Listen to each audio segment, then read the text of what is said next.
ಎಕ್ಸ್ಪ್ರೆಷನಲ್ಲಿ ಒಂದು ಆರ್ಡರಲ್ಲಿದೆ x to the power of 4 x squared y square y to the power of 4 x cubed y xy cube ಅಂತಿದೆ. ಹೌದಾ? ಇಲ್ಲೇನಿದೆ x to the power of 4 ಆದ ತಕ್ಷಣ y to the power of 4 ಬಂದ್ಬಿಟ್ಟಿದೆ. ಆಮೇಲೆ ಏನಿದೆ x squared y squared ಇದೆ, ಆಮೇಲೆ xy cube ಇದೆ. ಸೊ ಈ ಥರ ಇದ್ದಾಗ ಏನು ಮಾಡಬೇಕು ಅಂದರೆ, ನಾವು ಮುಂಚಿನ ಲೆಕ್ಕ ಮಾಡಿದ್ವಲ್ಲ, ಮಾಡಿದಾಗ ಹೆಂಗೆ ಬಂತು ಆ ಥರ ಬರೋದಕ್ಕೆ ಎರಡನ್ನೂ ಕರೆಕ್ಟಾಗಿ ಡಿಸೆಂಡಿಂಗ್ ಆರ್ಡ್ರಲ್ಲಿ ಬರ್ಕೋಬೇಕು. Descending order of the lead alphabet. ಕೇಳಿಸ್ಕೊಳ್ಳಿ ಫಸ್ಟು, ಎಲ್ಲ ಕೇಳಿಸ್ಕೊಳ್ಳಿ. ಫಸ್ಟ್ ಎಕ್ಸ್ಪ್ರೆಷನಲ್ಲಿ ಲೀಡ್ ಆಲ್ಫಾಬೆಟ್ ಯಾರು? x to the power of 4 ಆದಮೇಲೆ next decreasing power of x ಯಾರು? x cubed y. Next decreasing power x squared y squared. Next decreasing power xy cube. ಅದಾದಮೇಲೆ y to the power. ಅದೇ ಆರ್ಡ್ರಲ್ಲೇ ಬರ್ಕೋಬೇಕು. So ಅದಕ್ಕೆ first ಇಲ್ಲಿ ಬರೆದು ಬಿಡ್ತೀನಿ, ಆ ಥರ ನೀವು ಬರ್ಕೊಳಕ್ಕೆ ಬರಬೇಕು. ಬರೆದ ಮೇಲೆ ನೀವು ಮತ್ತೆ ಹೋಸತಿ ಮಾಡಿದ್ರಾಗ ಅದೇ ಲೆಕ್ಕ ಮಾಡಬೇಕು. ಗೊತ್ತಾಯ್ತಾ? ಸೊ ಏನಿವಾಗ ಇದು we have to write arrange the expression. First step ಅದು, arrange the expressions in the descending order of lead variable x. Lead variable ಅಂದರೆ ಆಲ್ಫಾಬೆಟಲ್ಲಿ ಯಾರು ಫಸ್ಟ್ ಬರ್ತಾರಲ್ಲ ಪದ ಕೊಟ್ಟಿರೋ ವೇರಿಯಬಲ್ಸಲ್ಲಿ ಅವರು ಲೀಡ್ ವೇರಿಯಬಲ್ ಎಕ್ಸ್. ಆಲ್ಫಾಬೆಟಿಕಲ್ ಆರ್ಡ್ರಲ್ಲಿ ಎಕ್ಸ್ ವೈನಲ್ಲಿ ಎಕ್ಸ್ ಫಸ್ಟೋ ವೈ ಫಸ್ಟೋ? X first. ಸೊ ಅವ್ರ ಪ್ರಕಾರ ಬರ್ಕೊಂಡಾಗ ನೋಡಿ, ದೇರ್ ಫೋರ್ ಏನಾಗುತ್ತೆ ಇವಾಗ, x to the power of 4 minus 4x cubed y plus 6x squared y squared minus 4xy cube plus y to the power of 4. ಇದಕ್ಕೆ bracket ಹಾಕ್ಬಿಟ್ಟು into ಅಂತ ಬರೋದು, ಅದ್ರ ಕೆಳಗಡೆಗೆ ಇಲ್ಲೂ ಅದೇ ಥರ ಬರ್ಕೊಳ್ಳೋದು. ಫಸ್ಟ್ ಯಾರು ಬರ್ತಾರೆ ಹೇಳಿ? Minus x to the power of 4. Next ಯಾರು? ನೆಕ್ಸ್ಟ್ ಎಲ್ಲಿದ್ದಾರೆ ನೋಡಿ, ಹುಡುಕಿ. x cube y ಲಾಸ್ಟಲ್ಲಿದ್ದಾರೆ. ಎಷ್ಟಿದೆ? ಮೈನಸ್ 4x ಕ್ಯೂಬ್ y ಇದೆ. ನೆಕ್ಸ್ಟ್ ಯಾರು? x ಸ್ಕ್ವೇರ್ಡ್ y ಸ್ಕ್ವೇರ್ಡ್ ಬರಬೇಕು. ಎಷ್ಟಿದೆ ಅದು? Minus 6x squared y squared ಇದೆ. ಹೌದಾ? ಅದಾದಮೇಲೆ ನೆಕ್ಸ್ಟ್ ಯಾರು? ಮೈನಸ್ 4xy ಕ್ಯೂಬ್ ಇದೆ. ಆದಮೇಲಿಂದ ನೆಕ್ಸ್ಟ್ ಯಾರು? Minus y to the power of 4. ಗೊತ್ತಾಯ್ತಾ? Have you understood this? So ಈಗ ಏನು ಮಾಡ್ಬೇಕು ಹೇಳಿ, ಒಂದೊಂದೇ ಟರ್ಮಿಂದ ಮೇಲಿರೋ ಟರ್ಮ್ನೆಲ್ಲ ಗುಣಿಸ್ಕೊಳ್ಳೋದು. ಗೊತ್ತಾಯ್ತಾ? ಗುಣಿಸ್ಕೊಂಡು ಅರೇಂಜ್ ಹೆಂಗೆ ಮಾಡಬೇಕು, ಇಲ್ಲಿ ಈಕ್ವಲ್ಸ್ ಹಾಕ್ಬಿಟ್ಟು ಫಸ್ಟ್ ಟರ್ಮಿಂದ ಬಂದಿದ್ದು ಫಸ್ಟ್ ಟರ್ಮ್ ಉದ್ದಕ್ಕಿಡೋದು.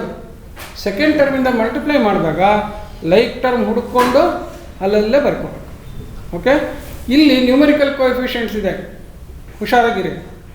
ಸೈನು ಗುಣಿಸ್ಬೇಕು. ಅಣ್ಣ ನಿದ್ದೆ ಮಾಡಬೇಡಕ್ಕಣ ಫ್ರೆಂಡೇ, ನಾನು ಹೇಳ್ತಾ ಇದ್ದಾಗ ಕೇಳ್ಕೊಬೇಕಣ್ಣ. ಮಲ್ಕೊಂಡು ನೆಮ್ಮದಿಯಾಗೆ ಇಲ್ಲಿ ಯಾವುದೋ ಸೀರಿಯಲ್ ಕೇಳ್ದಂತ ಹೇಳ್ತಾ ಇದೆಯಾ? ಅರ್ಥ ಆಗಲಿ ಅಂತ ಇಂಪಾರ್ಟೆಂಟ್ ವಿಚಾರ ಹೇಳಿದ್ರೆ ನಿದ್ದೆ ಮಾಡ್ತೀಯಲ್ಲ ನೀನು. ಹಾಂ? ಸೊ ನೆಕ್ಸ್ಟ್ ಗುಣಿಸ್ಬೇಕಾದ್ರೆ ಏನು ಮಾಡಬೇಕು, -4 ಇರುತ್ತೆ, ಮತ್ತೆ -4 ಬರುತ್ತೆ, ಮೈನಸ್ ಇಂಟು ಮೈನಸ್ ಪ್ಲಸ್ 4 × 4 16. ಅದನ್ನು ಗುಣಿಸ್ಕೊಂಡು ಆಮೇಲೆ ವೇರಿಯಬಲ್ಸ್ನ ಗುಣಿಸ್ಬೇಕು. ಸೊ ಹೋದ ಸತಿ ಪ್ರಾಬ್ಲಮಲ್ಲಿ ನ್ಯೂಮರಿಕಲ್ ಕೋಎಫಿಷಿಯೆಂಟ್ಸ್ ಇರಲಿಲ್ಲ. ಈ ಪ್ರಾಬ್ಲಮ್ ಏನಿದೆ, ನ್ಯೂಮರಿಕಲ್ ಕೋಎಫಿಷಿಯೆಂಟ್ಸ್ ಇದೆ. ಸೊ ಇಲ್ಲಿ ಎರಡು ಟಾಸ್ಕ್, ಒಂದು arranging in decreasing order, descending order, and then also multiply sign and numerical ಎರಡೂ ಇದೆ. ಲೈಕ್ ಟರ್ಮನ್ನ ಒಂದು ಕಡೆಗೆ ಬರ್ಕೊಂಡು ಹೋಗಿ ಮಾಡಿ ಇವಾಗ ನೋಡೋಣ. ಅದೇ ಥರ ಮಾಡಬೇಕು. ಅದರಿಂದ ಸಿಂಬಲ್ಸ್ ಓದ್ಬಿಟ್ಟು ನಾನು ಇಂಗ್ಲೀಷ್ ಅರ್ಥ ಮಾಡ್ಕೊಳ್ಳೋಕೆ ಕಲಿಬೇಕು.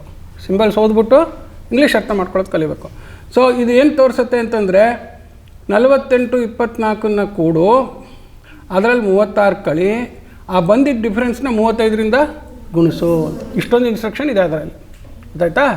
So this is known as an arithmetic expression ಅಂತ ಕರಿತೀವಿ. ಏನಂತ ಕರಿತೀವಿ ಇದಕ್ಕೆ ಅಂದರೆ ಆಬ್ಜೆಕ್ಟ್ಸ್ ಮೇಲೆ ಡಿಫರೆಂಟ್ ಮ್ಯಾಥಮೆಟಿಕಲ್ ಆಪರೇಷನ್ಸ್ ಮಾಡೋ ಥರ ಇನ್ಸ್ಟ್ರಕ್ಷನ್ ಬರಿತೀವಲ್ಲ, ಸೆಂಟೆನ್ಸು.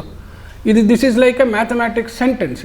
ಇದೇನಿದು? ಇಟ್ ಈಸ್ ಲೈಕ್ ಇಂಗ್ಲೀಷ್ನಲ್ಲಿ ಒಂದು ಸೆಂಟೆನ್ಸ್ ಬರ್ದಂಗೆ ಇದು ಮ್ಯಾಥಮೆಟಿಕಲ್ ಸೆಂಟೆನ್ಸ್. ಇಲ್ಲಿ ಸೆಂಟೆನ್ಸ್ ಕರೆಯಲ್ಲ, ಏನಂತ ಕರಿತೀವಿ ಅದಕ್ಕೆ? ಎಕ್ಸ್ಪ್ರೆಷನ್. ಏನಂತ ಕರಿತೀವಿ? ಎಕ್ಸ್ಪ್ರೆಷನ್.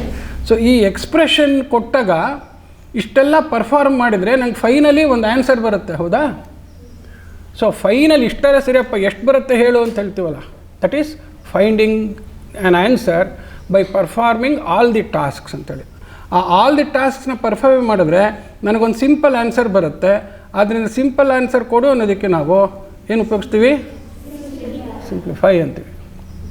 ಗೊತ್ತಾಯ್ತಾ? ಸಿಂಪ್ಲಿಫೈ ಅಂತ ಹೇಳ್ತೀವಿ. ಸೊ ಈ ಸಿಂಪ್ಲಿಫಿಕೇಷನ್ ಟಾಸ್ಕ್ ಮಾಡೋದು ಈಸ್ ಎ ಕಾಂಪ್ಯೂಟೇಷನ್ ಸ್ಕಿಲ್. ಏನಂತೀವಿ ಅದಕ್ಕೆ? ಸ್ಕಿಲ್. ಈ ಸ್ಕಿಲ್ ಅನ್ನೋದು ಚೆನ್ನಾಗಿ ಬಂತು ಅಂದರೆ ಯಾವಾಗ ಅಂತಂದರೆ 100 ಲೆಕ್ಕ ಕೊಟ್ಟರೆ 100 ಲೆಕ್ಕನೂ ಮಾಡೋಕ್ಕೆ ಒಂಚೂರು ತಪ್ಪಿಲ್ದೆ ಮಾಡಿದ್ರೆ ಅದೊಂದು ಲೆವೆಲ್, ಹೌದಾ? ಆ 100 ಲೆಕ್ಕನೂ ಒಂಚೂರು ತಪ್ಪಿಲ್ದಿರ ಫಸ್ಟ್ ಎತ್ಕೊಳ್ತಾ 1 ಗಂಟೆನಲ್ಲಿ ಮಾಡಿದರೆ ನೆಕ್ಸ್ಟ್ ಅರ್ಧ ಗಂಟೆಯಲ್ಲಿ ಮಾಡೋಕ್ಕಾದರೆ ಆಮೇಲೆ 10 ನಿಮಿಷದಲ್ಲಿ ಮಾಡೋಕ್ಕಾಗ್ಬಿಟ್ರೆ ವೆರಿ ಕಾಂಪಿಟೆಂಟ್ ಅಂತೀವಿ. ಏನಂತೀವಿ? ಕಾಂಪಿಟೆಂಟ್. ಚಾಣಾಕ್ಷ ಅಂತ, ಸೈ ಅನ್ಸ್ಕೋತಾನೆ ಅಂತ. ಗೊತ್ತಾಯ್ತಾ? ಸೊ ಕಾಂಪಿಟೆನ್ಸಿ ಅಂದ್ರೇನು? Performing A task correctly and at the required speed. ಅಂದರೆ ಫಾಸ್ಟಾಗೆ ಕರೆಕ್ಟಾಗಿ ಮಾಡೋಕ್ಕೆ ಬರಬೇಕು, ಫಾಸ್ಟಾಗೆ ಕರೆಕ್ಟ್ ಮಾಡೋಕ್ಕೆ ಬರಬೇಕು. ಸೊ ಈ ಕ್ಯಾಂಪು ನಮಗೆ ಈ ಕಾಂಪಿಟೆನ್ಸಿ ಯಾವುದರಲ್ಲಿ? ಮ್ಯಾಥ್ಸಲ್ಲಿ. ಈ ಮ್ಯಾಥ್ಸ್ ಕಾಂಪಿಟೆನ್ಸಿ ನಿಮಗೆ ಬರೋದಕ್ಕೋಸ್ಕರ ಏನು ಮಾಡಬೇಕು? ಒಂದೊಂದು ಗಂಟೆ ನಾನು ಆನ್ಲೈನ್ ಕ್ಲಾಸಲ್ಲಿ ಕೂತ್ರೆ ಒಂದೊಂದು ದಿವಸ ಒಬ್ರು ಬರೋರು, ಬರ್ತಾನೆ ಇರಲಿಲ್ಲ. ಹೇಳ್ಕೊಡೋದು ನನಗೆ ಬರ್ತಿತ್ತು, ಆ ಕಡೆಗೆ ಬಂತೋ ಬಿಡ್ತೋ ದೇವ್ರಿಗೆ ಬಲ್ಲ. ಎಷ್ಟು ಜನ ಇಲ್ಲಿ ಕ್ಯಾಂಪ್ ಇದು ಆನ್ಲೈನ್ ಕ್ಲಾಸ್ನ ತೊಗೊಳ್ತಾ ಇದ್ದಿದ್ದು ಅಟೆಂಡ್ ಮಾಡಿದ್ದಾರೆ? ಇದರಲ್ಲಿ ಕೈ ಎತ್ತಿ ನೋಡಿದ್ರಾ? ಪುಟಗೋಸಿ ಒಂದು 5-6 ಜನ ಇದ್ದೀರಾ. ಇಷ್ಟೊಂದು ಜನ ಆ ಕ್ಯಾಂಪೇ ಅಟೆಂಡ್ ಮಾಡಿಲ್ಲ. ಸೊ ಹಾಗಾಗಿ ಬೇಸಿಕಲಿ ನಾವು ಏನು ಮಾಡ್ತಾಯಿದ್ದೀವಿ ಅಂತ ಹೇಳಿದ್ರೆ, ಫಸ್ಟು ಒಂದಿಷ್ಟು ಜನ ಎಲ್ಲ ಕೂಡಿಸ್ಬಿಟ್ಟು ನಾವಿಲ್ಲಿ 1 ಲೆಕ್ಕ ತೋರಿಸೋದು, ನೀವು ಅದೇ ಥರ 10 ಲೆಕ್ಕ ಮಾಡೋದು. ನಿಮಗೆ ಕಾನ್ಫಿಡೆನ್ಸಿ ಬರಬೇಕಾದ್ರೆ ನೀವು ಮಾಡಬೇಕು. ನಾ ಮಾಡಿದ್ರೆ ಏನಾಗುತ್ತೆ? ನನಗೆ ಕಾನ್ಫಿಡೆನ್ಸಿ ಬರುತ್ತೆ, ನನಗೆ ಸ್ಕಿಲ್ ಬಂದೋಯ್ತು. ನಿಮ್ಮ ಕತೆ ಏನು? ಅರ್ಥ ಆಯ್ತಾ? ಸೊ ಹಾಗಾಗಿ ಇಲ್ಲಿ ನಿಮ್ಮನ್ನು ಗುಡ್ಡೆ ಹಾಕಿ ಕೂಡಿಸ್ಬಿಟ್ಟು ನಿಮ್ಮ ಅದೃಷ್ಟ, ನಿಮ್ಮ ಹಿಂದೆ ಬಂದಿದ್ದವರು ಪಾಪ ನೆಲದ ಮೇಲೆ ಕೂತು ಬೆನ್ ಬಗ್ಸ್ ಮಾಡ್ತಾಯಿದ್ರು. ಅಟ್ಲೀಸ್ಟ್ ನೀವು ತಲೆ ತಗ್ಸ್ ಮಾಡಿದ್ರೆ ಸಾಕೀಗ. ಗೊತ್ತಾಯ್ತಾ? ಸೊ ಏನು ಮಾಡಬೇಕು ನೀವು ಅಂತಂತಂದರೆ, ಫಸ್ಟು ಈ 4-5 ದಿವಸ ನಮಗೆ ಇವ್ರು ಬಿಡೋದಿಲ್ಲ, 4-5 ದಿವಸ ನಿಮಗೆ ಬಿಡಲ್ಲ. ಬೆಳಗಿಂದ ಸಂಜೆ ತನಕ eat mathematics, drink mathematics, sleep mathematics, only mathematics. ಅದರಲ್ಲೂ ಏನು? ಈಟ್ ಸಿಂಪ್ಲಿಫೈ, ಡ್ರಿಂಕ್ ಸಿಂಪ್ಲಿಫೈ, ಅದೇ ಕೆಲಸ. ಅರ್ಥ ಆಯ್ತಾ? But we will train you performing these mathematical operations on different types of objects. Numbers ಅಲ್ಲಿ different types, fractions. ಅದರ ಜೊತೆಗೆ ನೀವೆಲ್ಲ ಈಗ 7th ಸ್ಟ್ಯಾಂಡರ್ಡ್ ಎಷ್ಟು ಜನ ಇದ್ದೀರಾ? ಕೈ ಎತ್ತಿ. ಓಕೆ. ಸೊ ಮಿಕ್ನವರೆಲ್ಲ 8th ಸ್ಟ್ಯಾಂಡರ್ಡು. ಅಂದರೆ ಈಗ 50-50 ಇಲ್ಲ ಅನಿಸುತ್ತೆ. ನೀವೆಲ್ಲ 7th ಅವ್ರು ಒಂದು ಸ್ವಲ್ಪ ಜನ ಇದ್ದೀರಾ, 8th ಅವ್ರು ಒಂದು ಸ್ವಲ್ಪ ಜನ. ಆಯಿತು, ಕೈ ಇಳಿಸಿ. ಬೇಸಿಕಲಿ ಏನಪ್ಪ ಅಂತಂತಂದರೆ, ಚೆನ್ನಾಗಿ ಮುಂದೆ ಒಳ್ಳೊಳ್ಳೆ ಕೋರ್ಸ್ಗಳೆಲ್ಲ ಓದಿ ಯಾವುದೇ ಫೀಲ್ಡ್ ತೊಗೊಳ್ಳಿ ನೀವು, field of science, field of mathematics, field of applied science ಅಂತ ಕರಿತೀವಿ. ಅಪ್ಲೈಡ್ ಸೈನ್ಸ್ ಅಂದರೆ ಮೆಡಿಕಲ್ಲು, ಇಂಜಿನಿಯರಿಂಗ್, ಇವೆಲ್ಲ applied science. Fields of social science ಅಂತ ಕರಿತೀವಿ. ಸೋಷಿಯಲ್ ಸೈನ್ಸ್ ಅಂತಂತಂದರೆ related to economics, okay, statistics, management, ಇದೆಲ್ಲ ಫೀಲ್ಡ್ಗೆ ಹೋಗೋದು. ಹಾಗೆಯೇ becoming a historian, becoming a social scientist, ಇದೆಲ್ಲನೂ ಏನೇ ಫೀಲ್ಡ್ಗೆ ಹೋದ್ರೂ ನೀವು ಹೈಯರ್ ಲೆವೆಲಿಗೆ ಹೋಗ್ತಾ ಹೋದಂಗೆ ಒಳ್ಳೊಳ್ಳೆ ದೊಡ್ಡ ವರ್ಲ್ಡ್ ರಿನೌಂಡ್ ಇನ್ಸ್ಟಿಟ್ಯೂಷನ್ಸ್ ಅಂತೀವಿ. ಅಂದರೆ ಪ್ರಪಂಚದಲ್ಲೆಲ್ಲ ಭಾಳ ಹೆಸರು ಮಾಡುವಂಥ ಸಂಸ್ಥೆಗಳು ಸೇರಿ ಹೆಸರು ಮಾಡಿರೋವಂಥ ವ್ಯಕ್ತಿಗಳದೆಲ್ಲ ಪಾಠ ಕೇಳೋದಕ್ಕೆ, ಆ ಥರ ಸಂಸ್ಥೆಗಳಲ್ಲೆಲ್ಲ ಫಸ್ಟ್ ಸ್ಕಿಲ್ ಸೆಟ್ಟು ಬುದ್ಧಿ ಉಪಯೋಗಿಸಿ, ನಾವು ಸ್ವಂತ ನಮ್ಮ ಬುದ್ಧಿ ಉಪಯೋಗಿಸಿ ನಾವೇನೇ ಐಡಿಯಾ ಮಾಡಿ ಕೆಲಸ ಮಾಡೋಕ್ಕೆ ಬರೋವಂಥ ಸ್ಕಿಲ್ ಸೆಟ್ಟಿಗೆ ಕ್ರಿಯೇಟಿವ್ ಸ್ಕಿಲ್ ಅಂತೀವಿ. ಏನಂತೀವಿ? ಕ್ರಿಯೇಟಿವ್ ಸ್ಕಿಲ್ ಅಂತೇಳಿ. ಆ ಸ್ಕಿಲ್ ಬರಲಿ ಅಂತ ಹೇಳ್ಬಿಟ್ಟು ಯಾವ ಕೋರ್ಸ್ ತೊಗೊಳ್ಳಿ ನೀವು, ಆ ಕೋರ್ಸ್ ತೊಗೊಳ್ಳೋದಕ್ಕೆ ಒಂದು basic high end mathematics course ಇದ್ದೇ ಇರುತ್ತೆ. ಏನಿರುತ್ತೆ? ಹೈ ಎಂಡ್ ಮ್ಯಾಥಮ್ಯಾಟಿಕ್ಸ್ ಕೋರ್ಸ್ ಇರುತ್ತೆ. ಸೈನ್ಸ್ಗೆ ಹೋದ್ರೇ ಮ್ಯಾಥಮೆಟಿಕ್ಸ್ ಬೇಕು, ಮ್ಯಾಥ್ಸ್ ಓದಿದ್ರೆ ಮ್ಯಾಥ್ಸ್ ಬೇಕು, ಇಂಜಿನಿಯರಿಂಗಿಗೆ ಮ್ಯಾಥ್ಸ್ ಬೇಕು, ಇನ್ಯಾವುದಕ್ಕೂ ಬೇಡ, ಕಾಮರ್ಸಿಗೆ ಬೇಡ, ಹಂಗೆಲ್ಲ ಅಂದ್ಕೊಳ್ಳೋಂಗಿಲ್ಲ. ನಂಗೆ ಮ್ಯಾಥ್ಸ್ ಕಷ್ಟ ಅಂತಂದ್ಬಿಟ್ಟು ನಾನು ಕಾಮರ್ಸ್ ತೊಗೊಂಡೆ ಅಂತಂದ್ಬಿಟ್ಟು ಅಲ್ಲಿ CA ಮಾಡೋದಕ್ಕೆ ಬೇಡಪ್ಪ, CA ಅಂದರೆ ಜಾಸ್ತಿ ಮ್ಯಾಥಮೆಟಿಕ್ಸ್ ಅಂತ ಚಾರ್ಟೆಡ್ ಅಕೌಂಟೆನ್ಸಿ ಬಿಟ್ಬಿಟ್ರೆ ತಪ್ಪಾಗೋಗ್ಬಿಡುತ್ತೆ. ಗೊತ್ತಾಯ್ತಾ? ಸೊ ಹಾಗಾಗಿ ಮ್ಯಾಥ್ಸಿಂದ ಓಡೋದಷ್ಟು ಅದು ಹಿಂದೆ ಅಟ್ಟಿಸ್ಕೊಂಡು ಬರ್ತಾ ಇರುತ್ತೆ ನಿಮಗೆ. ನೀವು ಮುಂದೆ ಬೆಳಿಬೇಕಾ ಆದರೆ ನಾನು ಹಿಡ್ಕೋ ಅನ್ನೋ ಥರ ಅದು ಮ್ಯಾಥ್ಸು. ಆಯಿತಾ? ಸೊ ಹಾಗಾಗಿ we say there is what is known as essential mathematics skills ಅಂತ. ಎಸೆನ್ಷಿಯಲ್ ಅಂದ್ರೇನು? ಅದಿಲ್ಲದೆ ಇನ್ನೇನು ಮಾಡೋಕ್ಕಾಗಲ್ಲ ಅಂತ. ಅಷ್ಟು ಮ್ಯಾಥಮೆಟಿಕ್ಸ್ನ ನಾವು ಕಲೀಲೇಬೇಕು. ಗೊತ್ತಾಯ್ತಾ? ಸೊ ಅಟ್ಲೀಸ್ಟ್ PUC ತನಕದ್ದು mathematics very good. But 10th standard ತನಕ ಮ್ಯಾಥಮ್ಯಾಟಿಕ್ಸು ತುಂಬ ಚೆನ್ನಾಗಿರಬೇಕು. ಬಟ್ 10th ಸ್ಟ್ಯಾಂಡರ್ಡ್ ತನಕ ಎಷ್ಟು ಎಸೆನ್ಷಿಯಲ್ ಮ್ಯಾಥ್ಸ್ ಇರಬೇಕೋ ಅಷ್ಟು ಮ್ಯಾಥಮ್ಯಾಟಿಕ್ಸು ಅದೇಕೋ ಬರ್ತಾ ನಮ್ಮ ಸಿಲೆಬಸ್ದೆಲ್ಲ ಡೈಲ್ಯೂಟ್ ಆಗ್ತಾ ಬಂದ್ಬಿಡ್ತು. ನಮ್ಮ ಕಾಲದಲ್ಲಿದ್ದ ಪುಸ್ತಕ ಎಲ್ಲ ಗೂಡು ಸೇರ್ಕೊಂಡ್ಬಿಡ್ತು. ಈ ಥರ ಪ್ರಾಬ್ಲಮ್ ಆಗ್ಬಿಟ್ಟು ಏನಾಗೋಯ್ತು, NCERT ಅಂತ ದೊಡ್ಡ ಸಂಸ್ಥೆನಲ್ಲಿ ದೊಡ್ಡ ವ್ಯಕ್ತಿಗಳೆಲ್ಲ ಆ ಪುಸ್ತಕಗಳೆಲ್ಲ ಮಾಡೋದು ಬಂದ್ರೂ ಕೂಡ ಬೇರೆ ಯಾವ್ಯಾವುದೋ ವಿಚಾರಕ್ಕೋಸ್ಕರ ಆ್ಯಾವ್ರೇಜ್ ಮಾಡೋಕ್ಕೋಸ್ಕರ ಎಲ್ರಿಗೂ ಅರ್ಥ ಆಗಲಿ ಅಂತ ಈ ಥರ ಎಲ್ಲ ಮಾಡಿಬಿಟ್ಟು ಒಂದು ಭಾಳ ತಪ್ಪು ಕಲ್ಪನೆ ಏನು ಬಂದ್ಬಿಡುತ್ತೆ ಅಂದರೆ ನಮಗೆ ಬರದೇ ಇದ್ದರೆ ಹುಡುಗರಿಗೆ ಹಿಂಗೆ ಹೇಳ್ಕೊಡೋದು ಅನ್ನೋದೊಂದು ಐಡಿಯಾ ಬಂದ್ಬಿಡುತ್ತೆ. ಸೊ ಆ ಥರದಿಂದ ಈ ಥರದೆಲ್ಲ ಏನೇನೋ ಆಗಿ ಕಡೆಯಲ್ಲಿ ಏನಾಗುತ್ತೆ ಅಂದರೆ ನೀವು ಏನು ಕಲಿಬೇಕೋ ಎಷ್ಟು ಕಲಿಬೇಕೋ ಅಷ್ಟು ಕಲಿಕೆ ಆಗ್ತಾಯಿಲ್ಲ ಅನ್ನೋದು ಒಂದು ನಮ್ಮದು ಕನ್ಸರ್ನ್. ಹೇಳಿ ಗೊತ್ತಾಯ್ತಾ? 10th ಸ್ಟ್ಯಾಂಡರ್ಡ್ ತನಕ ನಿಮ್ದು ಏನು NCERT ಬುಕ್ಸ್ ಇರುತ್ತೆ ಅದು ಅಷ್ಟೇ ಕಲ್ತ್ರೆ ಅಷ್ಟು ಎಸೆನ್ಷಿಯಲ್ ಮ್ಯಾಥಮ್ಯಾಟಿಕ್ಸ್ ಎಷ್ಟು ಬೇಕೋ ಅಷ್ಟು ಕಲ್ತ್ರಿ ನೀವು ಅಂತ ಹೇಳೋಕ್ಕಾಗೋದಿಲ್ಲ. ನೀವು ಮುಂದೆ PUCನೂ ತೊಗೊಳ್ದೆ ಹೋದರೆ ಅಲ್ಲಿಗೆ ನಿಂತೇ ಹೋಗ್ಬಿಡುತ್ತೆ. ಸೊ ಹಾಗಾಗಿ ಹೈಸ್ಕೂಲ್ ಅಂತಂತ ನಾವು ತೊಗೊಂಡ್ರೆ, ಹೈಯರ್ ಸೆಕೆಂಡ್ರಿ ಸ್ಕೂಲ್ 10th ಅಥವಾ 11th ಸ್ಟ್ಯಾಂಡರ್ಡ್ ತನಕ ಅಂತ ತೊಗೊಂಡ್ರೆ ಇಷ್ಟು ಸ್ಕಿಲ್ ಸೆಟ್ಟು ಇಷ್ಟು ಬೇಸಿಕ್ ಮ್ಯಾಥಮೆಟಿಕ್ಸಲ್ಲಿ ಇರಲೇಬೇಕು ಅಂತ. ಆಯಿತಾ? ಸೊ ಅದಕ್ಕೋಸ್ಕರ ನಾವೇನು ಮಾಡ್ತಾಯಿದ್ದೀವಿ ಅಂತಂದರೆ ಈ ಕ್ಯಾಂಪಲ್ಲಿ ನಿಮ್ಮದು NCERT ಬುಕ್ಸ್ದೆಲ್ಲ ಒಂದು ಲೆವೆಲ್ಗಿರುತ್ತೆ. ಅದು ನೆಕ್ಸ್ಟ್ ಲೆವೆಲ್ ಅಥವಾ ಮುಂಚೆ ಎಲ್ಲ ಅಥವಾ ಈಗಿನ ಪ್ರಪಂಚದಲ್ಲಿ ಎಲ್ಲ ಕಡೆಗೆ ಉಪಯೋಗಿಸ್ತಾ ಇರೋವಂಥ ಕೆಲವು standard text books of high school arithmetic, high school algebra, high school geometry, high school analytical geometry and trigonometry, ಈ ಥರದ್ದು ಜಿಯೋಮೆಟ್ರಿ ಅಂದರೆ ಅದರಲ್ಲೇ ಬರುತ್ತೆ. ಈ ಥರದ್ದು ಕೆಲವು ಸ್ಟ್ಯಾಂಡರ್ಡ್ ಬುಕ್ಸ್, ಆ ಬುಕ್ಸಿಂದಲೇ ನಿಮಗೆ ಲೆಕ್ಕ ಮಾಡೋದು ತೋರಿಸ್ಕೊಟ್ಟು ಆ ಬುಕ್ಸ್ ಲೆಕ್ಕನೇ ನೀವು ಮಾತ್ರ ಮಾಡಿಸ್ತೀವಿ. ಗೊತ್ತಾಯ್ತಾ? ಹಾಗೇ ನೀವು ಇಲ್ಲಿ ಇಷ್ಟೆಲ್ಲ ಕಷ್ಟಪಟ್ಟು ಬಂದಿದ್ದೀರಾ, ಏನೋ ನಿಮ್ಮ ಆಸಕ್ತಿ ತೋರಿಸ್ತಾ ಇದ್ದೀರಾ, ಆಸಕ್ತಿ ಹಾಗೆ ಉಳಿಸ್ಕೊಂಡು ಅಲ್ಲಿಗೆ ಹೋದ ಮೇಲೆ ಇದೇ ಥರ ಲೆಕ್ಕ ನೀವು ಹಾಕ್ಕೊಂಡು ಮಾಡಿ ಕಲಿತು ತುಂಬ ಕ್ಲೀನಾಗೆ ಒಳ್ಳೆ ಸ್ಕಿಲ್ಸ್ ಬೆಳೆಸ್ಕೋತೀರಾ ಅನ್ನೋದಕ್ಕೋಸ್ಕರ ನಿಮಗೆ ಬೆನ್ನು ತಟ್ಟಕ್ಕೆ ಶಬಾಷ್ಗಿರಿ ಕೊಡೋದಕ್ಕೆ ಲಾಸ್ಟಲ್ಲಿ ನಿಮಗೆ ಇಲ್ಲೇನು ಉಪಯೋಗಿಸ್ತೀವಿ ಬುಕ್ಕು, ಆ ಪುಸ್ತಕದ ಒಂದು ಕಾಪಿ ಫ್ರೀಯಾಗಿ ಕೊಡ್ತಾರೆ ನಿಮಗೆ. ಆ ಬುಕ್ ಕಾಪಿ ಹೀಗೆ ಕೊಟ್ಟರೆ ಏನು ಮಾಡ್ತೀರಿ ಗೊತ್ತಾ? ಇಲ್ಲಿ ಲೆಕ್ಕ ಮಾಡೋದು ನೋಡೋಲ್ಲ, ನೀವು ಪುಸ್ತಕ ಇಟ್ಕೊಂಡು ನೋಡ್ತಾ ಕೂತ್ಕೋತೀರಿ. ಅದಕ್ಕೆ ಹೀಗೆ ಕೊಡೋಲ್ಲ. ಈಗ ಏನು ನೋಡಬೇಕು ಅದನ್ನೆಲ್ಲ ಇಲ್ಲಿ ಹಾಕ್ತೀವಿ, ಅದನ್ನು ನೋಡ್ಕೊಂಡು ನೀವು ಲೆಕ್ಕ ಮಾಡೋದು. ಮುಂಚೆ ನಾನು ಆನ್ಲೈನ್ ಕ್ಲಾಸ್ ಮಾಡ್ತಾ ಇದ್ದಾಗ ಯಾರು ಬಂದಿದ್ರು ಅವ್ರು ಆ ಥರ ಲೆಕ್ಕ ನಾನು ಹಾಕಿರೋದು ನೋಡಿದ್ದೀರಲ್ಲನಪ್ಪ. ನಾನು ಕಾಪಿ ಮಾಡಿ ಹಾಕ್ತಿದ್ದೆ ನೋಡಿ ಲೆಕ್ಕ. ಅದರಲ್ಲೇ ಸ್ವಲ್ಪ ಎಲ್ಲ ದೊಡ್ಡ ಲೆಕ್ಕ ಹಾಕಿ ಆ ಪುಸ್ತಕ ಯಾವುದು ಅಂತ ತೋರಿಸಿ ಅದರಲ್ಲಿ ಒಂದು 2 ಬುಕ್ ನಿಮಗೆ ಫ್ರೀಯಾಗೆ ಕೊಡ್ತೀವಿ.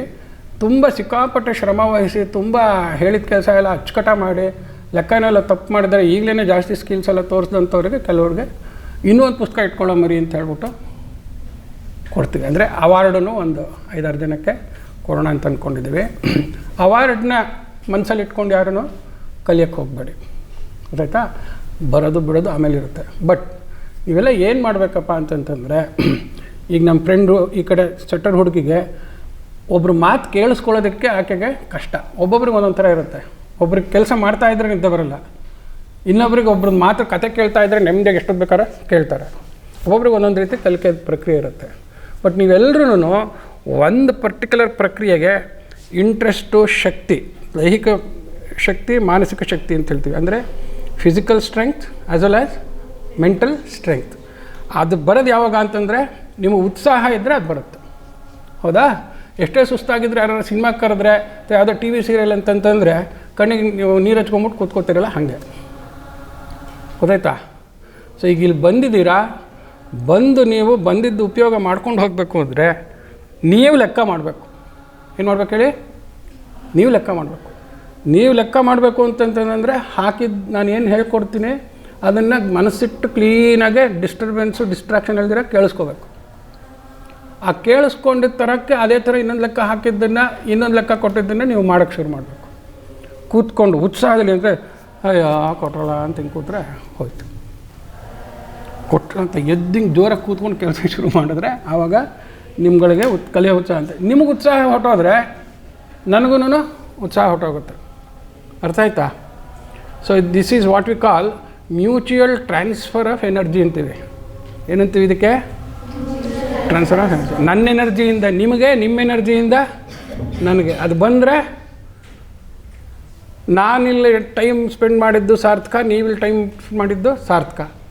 ನಾನೇನು ನನಗೆ ಜೀವನದಲ್ಲಿ ನನ್ನ ದೃಷ್ಟದಲ್ಲಿ ನಾನು ಕಲ್ತಿದ್ದು ಒಂದಿಷ್ಟು ವಿಚಾರನ ನಮ್ಮ ಫ್ರೆಂಡ್ಗಳಿಗೆ ಹೇಳ್ಕೊಟ್ರೆ ಅವರೆಲ್ಲ ನನಗಿನ್ನ ಚೆನ್ನಾಗಿ ಕಲ್ತ್ಬಿಟ್ಟು ಮುಂದೆ ಬಂದುಬಿಡ್ತಾರೆ ಅನ್ನೋದು ಏನೋ ಭ್ರಮೆ ನನಗೆ.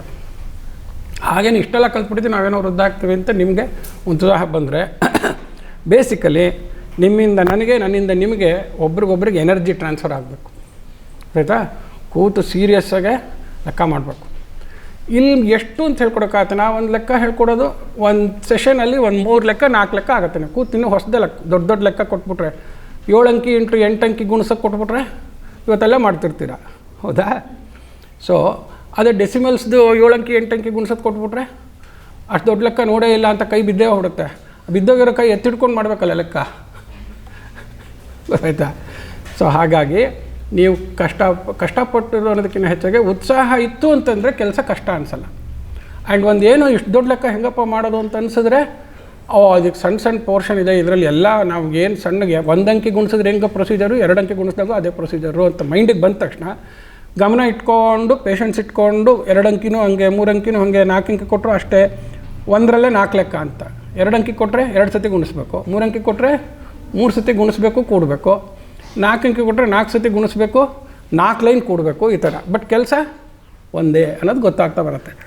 ಸೊ 4 ಅಂಕಿ ಗುಣಿಸಿದ್ರೆ ಚೆನ್ನಾಗಿ ಬಂದುಬಿಟ್ರೆ 2 ಅಂಕಿ ಗುಣಿಸೋದ್ರಲ್ಲಿ ತಪ್ಪು ಮಾಡೋದೇ ಇಲ್ಲ, ಹೌದಾ? ಚೈನಾದೊಂದು ಗಾದೆ ಇದೆ, ಟು ಟೀಚ್ 1 ನೋ 10 ಅಂತ. ಒಂದು ವಿಚಾರ ಕಲಿಬೇಕು ಕರೆಕ್ಟಾಗಿ ಅಂತಂದರೆ 10 ವಿಚಾರ ಗೊತ್ತಾದರೆ 1 ವಿಚಾರ ಕರೆಕ್ಟಾಗಿ ಗೊತ್ತಾಗುತ್ತೆ ಅಂತ. ಹಾಗೆ 8 ಅಂಕಿ ಲೆಕ್ಕ ಮಾಡೋಕ್ಕೆ ಬಂದರೆ 4 ಅಂಕಿ ಲೆಕ್ಕದಲ್ಲಿ ತಪ್ಪು ಮಾಡೋದೇ ಇಲ್ಲ. ಸೊ ಆ ಥರದ ಪ್ರೊಸೀಜರು ಮ್ಯಾಥಮೆಟಿಕ್ಸ್ ಕಲಿಯೋದಕ್ಕೆ ಯಾವಾಗಲೂ ಅಷ್ಟೇ. ದೊಡ್ಡ ಲೆಕ್ಕ ಈಗ ಟೇಬಲ್ ಟೆನ್ನಿಸ್ ಆಡಬೇಕಾದ್ರೂ ಅಷ್ಟೇನೆ. ಈ ಕ್ರಿಕೆಟ್ ಬ್ಯಾಟಿಂಗ್ ಆಡೋರು ನೋಡಿರ್ಬೋದು ನೀವು. ಅವ್ರ ಬ್ಯಾಟ್ಗೆ ಕೈಲಿ ಸ್ಟ್ರೆಂತ್ ಬರೋದಕ್ಕೋಸ್ಕರ ಫಸ್ಟ್ ಪ್ರಾಕ್ಟೀಸ್ ಮಾಡ್ಬೇಕಾದ್ರೆ 2 ಬ್ಯಾಟ್ ಇಟ್ಕೊಂಡು ಹಿಂಗೆ ಬೀಸ್ತಿರ್ತಾರೆ, ಹೌದಾ? ಅದು ನೀವು ನೋಡಿದಿರೋ ಇಲ್ಲೋ ಗೊತ್ತಿಲ್ಲ ಕ್ರಿಕೆಟಲ್ಲೇ. ಹಾಗೆ ಟೇಬಲ್ ಟೆನ್ನಿಸ್ ಪ್ರಾಕ್ಟೀಸ್ ಮಾಡ್ಬೇಕಾದ್ರೆ ಚೈನಾದವರು ರೆಗ್ಯುಲರ್ ಮರದ ಬ್ಯಾಟು ಭಾಳ ಲೈಟಾಗಿರುತ್ತೆ. ಅವ್ರ ಕಬ್ಬಿಣ ಕ್ಯಾಸ್ಟ್ ಐರನ್ನು ಅಂದರೆ ಆ ಮರದ ಬ್ಯಾಟ್ಗಿನ್ನ ಒಂದು 5-6ರಷ್ಟು ತೂಕ ಇರೋ ಬ್ಯಾಟ್ ಇಟ್ಕೊಂಬಿಟ್ಟು ಅದರಲ್ಲಿ ಸ್ಪೀಡ್ ಪ್ರಾಕ್ಟೀಸ್ ಮಾಡ್ತಾರೆ.